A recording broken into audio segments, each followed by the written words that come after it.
but you can't enter a quantity higher than what's in stock. For example, if there are 13 pieces in stock and I try to type in 20, let's say I make a mistake. It won't let me. The maximum you can enter here is 13 pieces. Alright, so let's say I enter 10. If you want to edit the quantity for other items, you can just change it as needed. In the subtotal section, it will automatically calculate the quantity of items along with the price here. It will update the subtotal for each row right here. This value is pulled from here, and then you get the total amount, which is just the sum of all, the subtotals. We can also delete items here in case you need to cancel an entry. For example, if I want to remove the second item, I just click on it and then press Remove Item. It disappears right away. If you want to add it back in, just scan it again like before. Alright, just like that. Now let's proceed to receive the payment. I'll enter 30,000 to see what happens. The program won't allow it because, as you can see, the change is negative. This field here shows the change, and since it's negative, the program will notify you like this.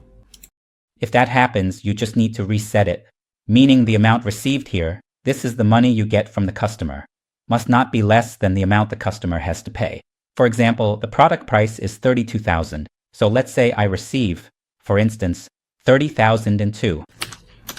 So there's no need to withdraw, just use it as is. After that, we just click the Save button like this, then confirm by clicking Yes, and that's it. The program will automatically create a new entry for us here. The special thing about this entry is that the transaction ID here will reset itself every year.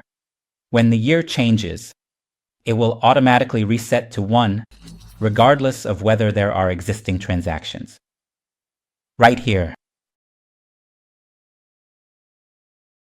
Okay, so basically, this is what my workshop will cover in this course.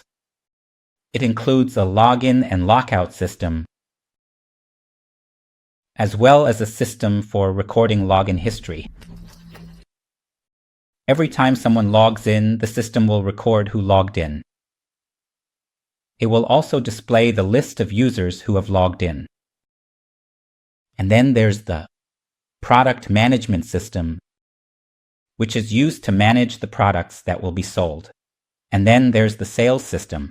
So basically, these are the 3 main modules.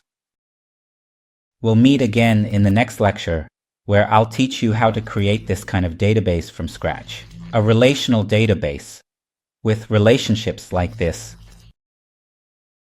I'll teach you everything. Okay, that's all for this lecture. We'll continue in the next one. Thank you very much.